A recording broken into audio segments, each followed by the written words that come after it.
Hey folks, Dr. Brian King here, and once again I'm in Montreal. I have a really special guest in today's podcast. So this is a comedian that I first met about 10 years ago.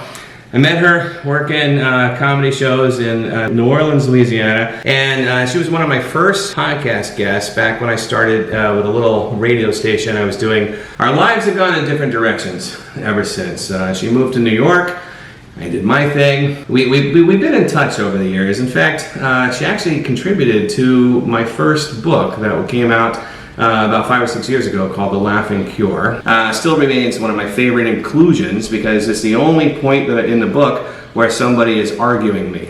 So I really enjoyed it. That. She has been doing comedy, grinding it out in the New York area. And then an interesting thing happened to her last year. She was performing comedy in New Jersey, and a heckler threw a beer at her. A lot of you probably saw that video. Being the cool, seasoned comedian that she was, she made a joke, she reached down, she picked up the beer, she drank it. This clip went viral. Jimmy Kimmel actually posted this clip and tweeted about it, talked about it on his show, and Ariel was smart enough to say, hey Jimmy, how about you let me get on the show? Within weeks, she was doing Kimmel, she killed it on Kimmel, and I can only imagine that ever since then, it's just been a whirlwind of a year. Please welcome Ariel Elias. Welcome. Thanks.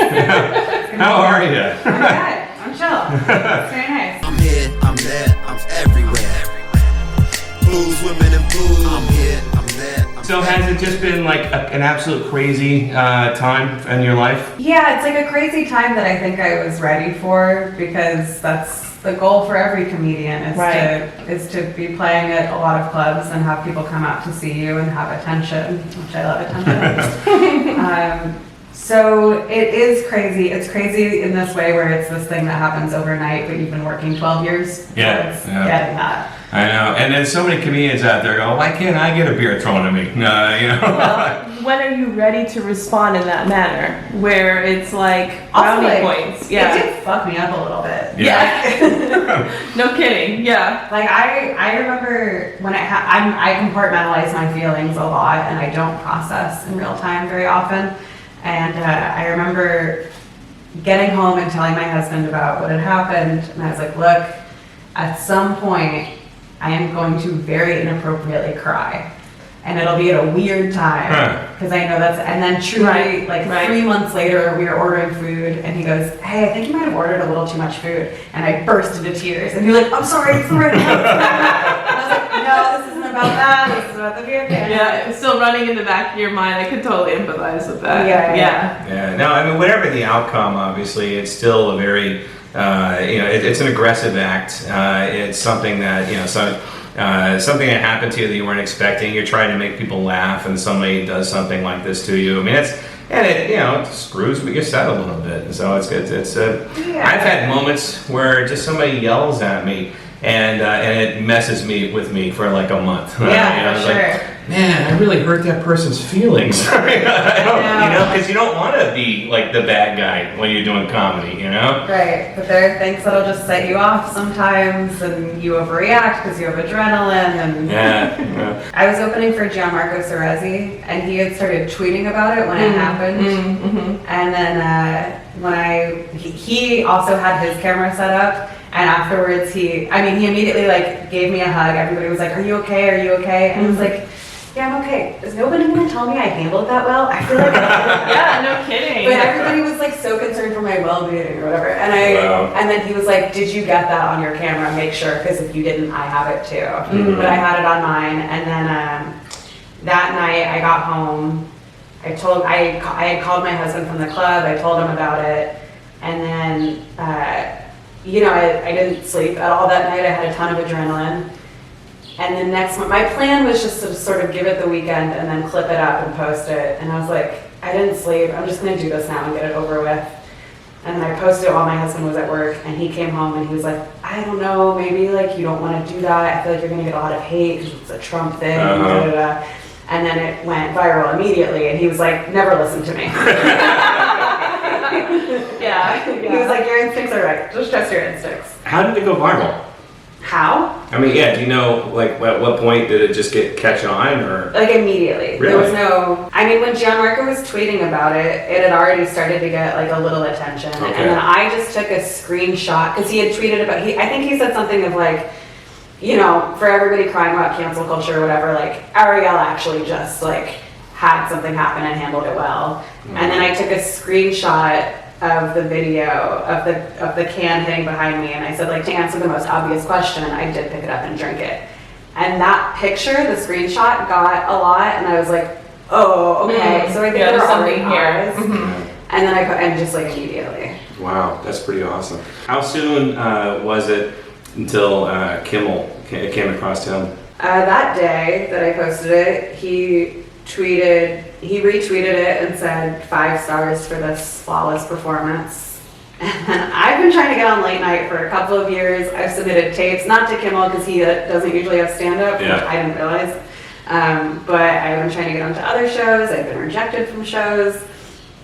And I was like, I mean, he said it's good, so why don't I make it really hard for him to say no to me? Yeah, why not ask? It Why doesn't not hurt to ask? ask him. It's an opportunity I know I'm ready for. Yeah. So I replied to it and I said, can I make my stand-up debut on your show? I asked my husband, I was like, can you make a show? And he was like, yeah, do it. Just do whatever you think you should do. Say no. Right. But then it's like all these other comedians like Pat Oswalt and Jed Apatow going like, do it, bring her on, have her on. Oh, I didn't realize that part of it. Wow. People ruining A lot of peer pressure on him. And then they were on hiatus the next week, but I heard from his booker pretty quickly, and then I sent a set, and they had one note, and that was it. Wow. Yeah, and you killed it on Thanks. Kimmel. I mean, you really did. I remember seeing this stuff pop up because I'm not like, this is mostly Twitter, right? This went viral, and I was watching. I'm more of a Facebook person, you know, and I was watching Facebook. It took a while on Facebook. Facebook's always, 50. Yeah, it's a lag, yeah. And I saw this. I was like, oh wow, that's incredible. Oh wow, that's awesome. And I was like, oh my god, dude. So and I actually remember watching you on Kimmel Live. As soon as I saw that set, I knew I'm probably not going to see much of you. There's a point in which people they just move on, you know, and you look like you're about to be in that upper echelon. I don't know, that new level of comedy. So congratulations. You know? Yeah, congratulations. I saw that and I was like, wow, this is really gonna take her far. And next thing I know, I see you're touring all over the country. You've been to different places, and obviously you're here at JFL, which is super cool. So I can only imagine the past year has been really intense and exciting. What's it been like?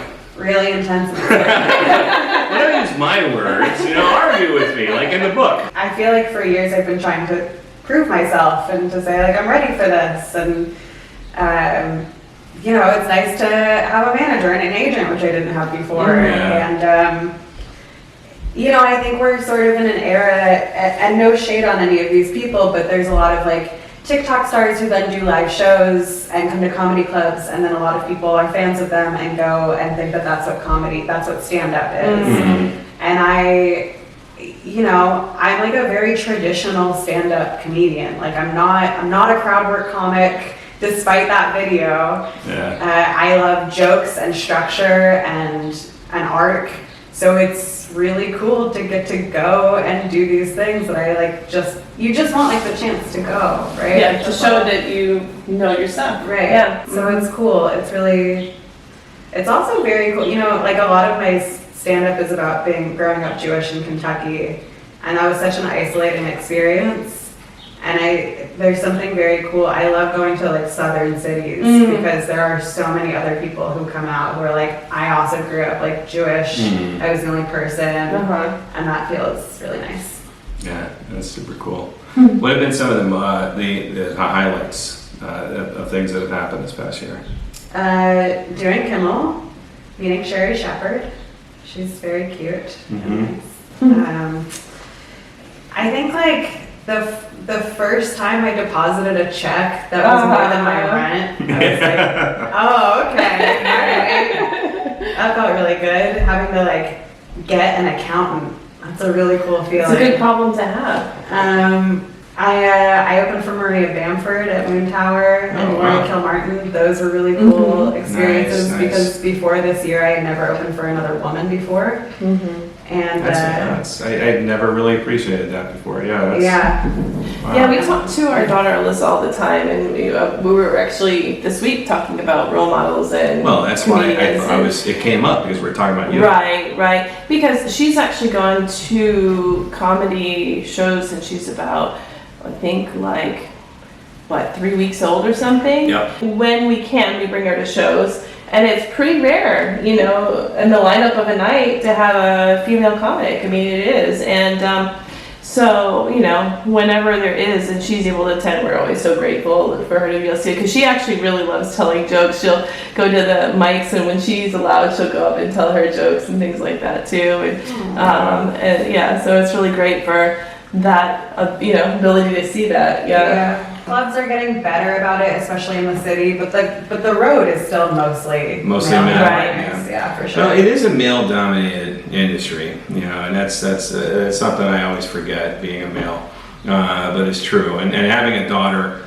makes me more conscious of that. As the father of a daughter. Yeah, I want my daughter to have good role models and see women on stage performing and doing things that she traditionally thinks of as male, And that's one reason why you came up in our conversation. I was like, Ariel is a great comedian. It'd be great if you got the chance to see her or meet her and stuff.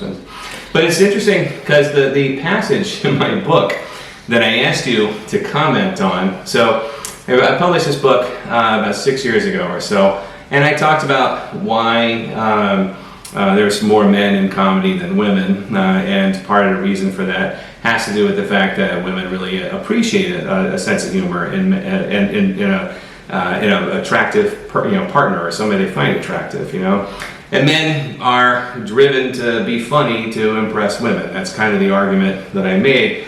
And I like that you had this counter. Can I read what you wrote? Yeah, of course. This was also a time too, culturally, where there was a whole discussion of are women funny? Yeah, I remember that. Was that Eddie Brill that came up with what started it off? There were a few.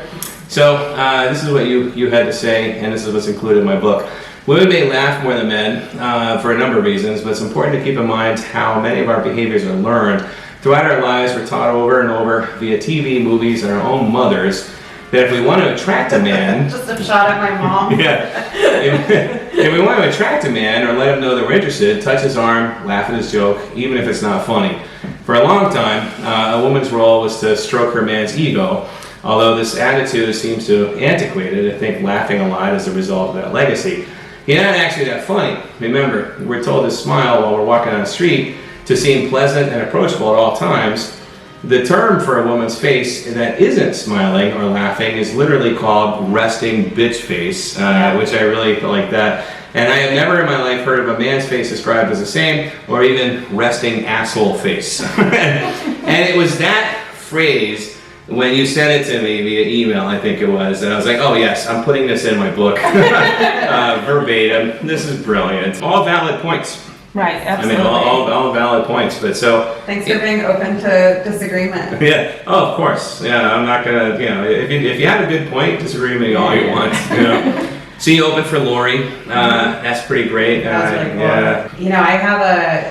I remember she posted a list of transition words for packets that she had used. And it's like 75 different words that I printed out and put on my wall. She's such a comics comic. Mm-hmm. She's somebody who you're just she's so good. She's dark without making you feel very uncomfortable. She's so funny. That was very cool. I needed Moon Tower. That was down to Austin. I really was actually trying to get down there, but I was on tour. My stupid tour schedule. Not nearly as grueling as yours must be, I would imagine. Yeah, right now it's because it's my first year really headlining. It's a lot of one-nighters in the middle of the week. Oh yeah. Wow. So that's also, especially when you have 3 of those in a row, and people are like, "Oh, how'd you like Charlotte?" And I'm like, "Well, the airport is great. That's what I saw." Yeah. So that's especially when it's not a set schedule, where you're just like, "Oh, I don't know how many days this week I'll be." When you're doing full weekends, you're like, "Yeah, I'm gone Thursday through Sunday. Right. Monday, Tuesday, Wednesday, I can do whatever." Mm-hmm. But right now, I'm still in this weird sometimes I'm gone on a Tuesday, Right. sometimes I'm gone for a weekend, who Yeah. knows? So it's a little chaotic. Yeah, and we were talking about you don't have that much free time here in Montreal, so I'm really glad that you made some time for us. Well, your show last night, what was that? That was a gala, which I guess is, it gets taped and it'll air on a Canadian channel. I'm pretty sure I'm never gonna see it. You may even see it like if you come next year and you're just walking outside, because we see a lot of that. They'll put up like big Yeah. screens and they just do clips of things. Oh, and- cool. Yeah. I know I'm gonna be in Winnipeg in September, and I was Oh, like, wow. will it be out by then? I don't think so. But yeah, it was cool. It was in a big theater. You get like hair and makeup, which is always exciting when somebody else. Absolutely. It's just nice to be like, I can look like that. I can never make me look like that. It was cool. It was a beautiful theater. It was a really fun audience. And you were in the Russell Peters Gala, right? Did Russell pick you for it? I don't think so. No. I was just curious. Maybe he saw your clips. He liked you. I doubt it. I don't know how that I don't works. really know like how Yeah. decision making happens. Mm-hmm. I feel like the further away from it I am, the better. He does galas. Yeah, probably. He's here every year. Yeah. And so that's why I was wondering. I don't know how the gala system works. And to me, calling him a gala, I have in my head like a whole different idea of what it is. What's in your head? Yeah, well, like a ball, like people are just dancing. You know what I mean? Like, I'm gonna dance with Russell Peters. So that's the Russell Peters Gala. But no, it's just like a Just showcase. everybody does 7 minutes. Yeah, it's like a showcase. That's Yeah. it, right? And did he do time between you? Or did... Yeah, he did time up front, and then in the middle he did some time. I heard on the next show he did a lot more time. And I think yeah. that's because there was nothing after. Oh, very cool. So you're gonna be on Canadian TV pretty soon. Yeah, that's another goal to check off the list. There you go. Absolutely. There you go. I can only imagine a tremendous opportunity for you. And again, it is what we all work for. It's the reason I write books, do podcasts, make movies, things like that. We last saw each other in New Orleans like 10 years ago, and since then, not only have you moved to New York and had this opportunity open up very recently, but also you got married. Yeah, When did that happen? that happened 2 years ago. We were engaged for a while, and then never really made plans for what either of us are planners. Mm-hmm. And then when COVID hit, we were living in Queens, and we were sort of in the epicenter of COVID. This is so Jewish. We both were just like, oh, we have to get married because like we have to be able to like make decisions for each other medically. So basically we're like, we should get married so like I want to be the one to kill you. Like I want to take you off life support, and I want you to be the one to take me off life support. We had a super small COVID wedding in my brother and sister-in-law's backyard. Mm-hmm. My sister-in-law planned everything because she's good at that kind of thing and is the best, and I could never. So my dad officiated, and we just had 8 people at our wedding. That's awesome. Simple and fun. And I had to rent the runway dress. So, yeah, when you saw, the last time we saw each other, like I was a baby. I was like, Yeah. I don't know, 22. Something like that. You were hella funny, though. Thanks. I don't know how long you've been doing comedy at that point, but you were just killing it, like already. Thanks. It was already Yeah. really obvious that you were a great, good writer. Thank you. That's very nice. I look back on some of that stuff and cringe. We very all do. hard. No, we all That's the do. growth process. Yeah, If you we all didn't, do. that you wouldn't be. You wouldn't be growing. I think that's true. Like no matter what, and if you don't feel some kind of cringe about your previous work, then you're not growing. Yeah. And that's the thing. But yeah, you were really good. It was really obvious. It's been so long I don't remember specific jokes, but there was definitely something about you on stage, and so it doesn't surprise me that you stuck with it, and doesn't surprise me that this unfortunate experience that you had to suffer through opened up some incredible doors. So that's really cool. That's really cool. Yeah, that's cool. Thanks. Yeah. That's very nice. So when you look back in your past and you say, okay, what helped my career the most? I was on Brian King's podcast. Good Right. times. So, and congratulations Thanks. on the marriage. What's it like being married? It's mostly the same, but it is nice to be like, oh, if you want to break up with me, you have to do so much work. And I am very comforted by that because I know neither of us really want to do that much Yeah. work.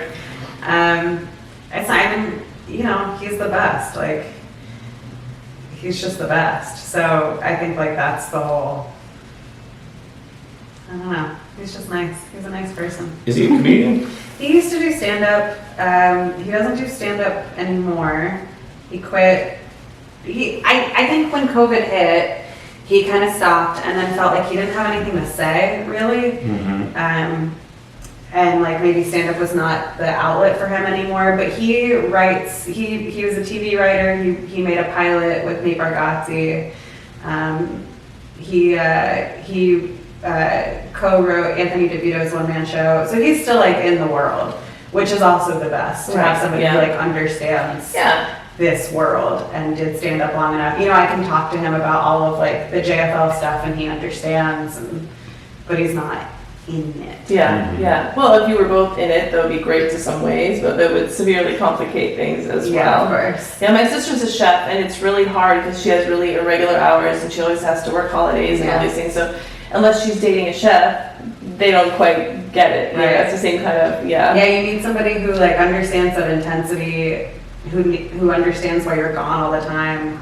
And he's, you know, like I think he feels like he has nothing to say on stage, but he's really good at pulling stories out of other people. Mm-hmm. So he's a really good person to like collaborate with on like pilots and all that. Like he's very good at that.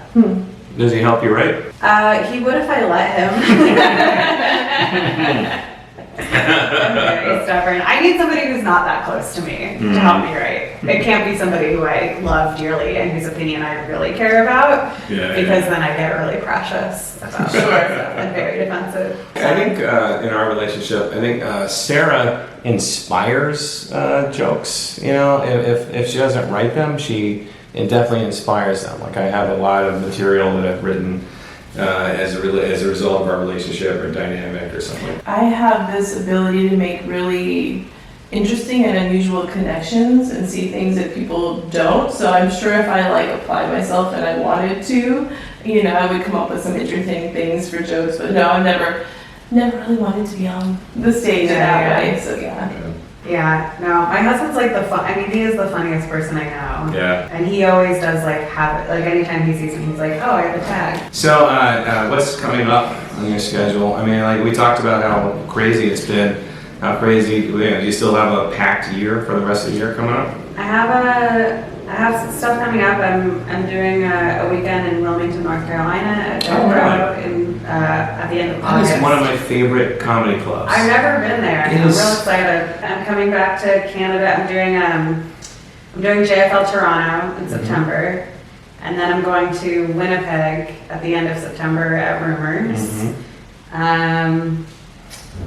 I think those are the club dates I have. I perform at a lot of like synagogues. Oh yeah. I do a lot of private shows at synagogues. Oh, what's that like? Coming up. It's fun. You know, like Jews, we're not like I think Jewish people like love comedy, but our culture is not based in expressing joy, really. Like all of our holidays are based on suffering. We love being judgmental. So you learn, like, I mean, I remember the first few synagogues I did, I was like, I bombed. Like, it was awful. And then afterwards, there would be so many people who were like, I loved it. And you're like, did you though? Yeah, where was the expression? But that's like how they love, like that's how we love, you know? We just like sit there and go like, Wow. So then was it more a dark humor that kind of worked? Yeah, you kind of learn, like, you know, it has to be clean.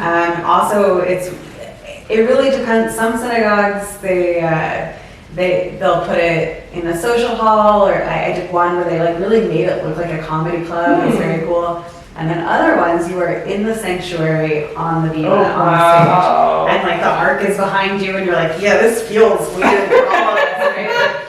We're in the place where you pray, and God is just looming behind me as I'm talking about my birth control. Like, but like, you know, it's fun. Like I think there's such a like in the Jewish culture, like comedy is such a big part of it, and it's a cool way to see all these different synagogues. Like I think there's something so comforting because no matter where you are, no matter what kind of synagogue it is, there are a lot of things that they all have that feel like home to me. Right, there's where the tradition lies. Right. Yeah.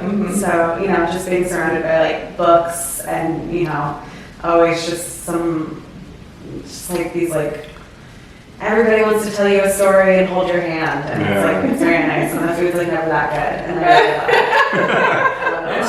How do you get into that sort of? I've done a couple of things for mine, but I think I don't know if you saw my Kimmel set, but it's very Jewish. And I think from there it kind of. So they picked you up from that. Yeah, Okay. it's a lot of that. And I was like, church clean is very different from synagogue clean. Synagogue clean, it's like some of them are like PG-13. Some of them are just like, say whatever you want, and I'm like, I won't, but I appreciate it. Church clean, I think, is. I had a friend who did a church once who he was opening for somebody else, and the headliner turned to him and said, he goes, "How many complaints do you think we got?" And he was like, "What are you talking? We wouldn't get any complaints." And he goes, "Watch this." And he goes up to the organizer and says, "How many complaints did I get?" And he goes, "You got 3." And he goes, "How many complaints did my opener get?" And he goes, "He got 1." And he was like, "How did I get a complaint? I stayed squeaky clean." And the guy goes, "Oh, well, you said you live with your girlfriend." Oh, wow. And that's not. Yeah, it not depends. Christian. So Depends on the culture of each church, Right, too. yes. Yeah. New York has been good for you, even though you spent the pandemic there. You like it? You enjoyed it? yeah, I didn't like it when I first moved there. It took me a really long time to get used to it And so you were coming directly from New Orleans to New York. That's a huge cultural change. It was a harder culture shock from New Orleans to New York than it was from Kentucky to New Orleans, for sure. I can believe that. It's just it's a hard place to live. Right.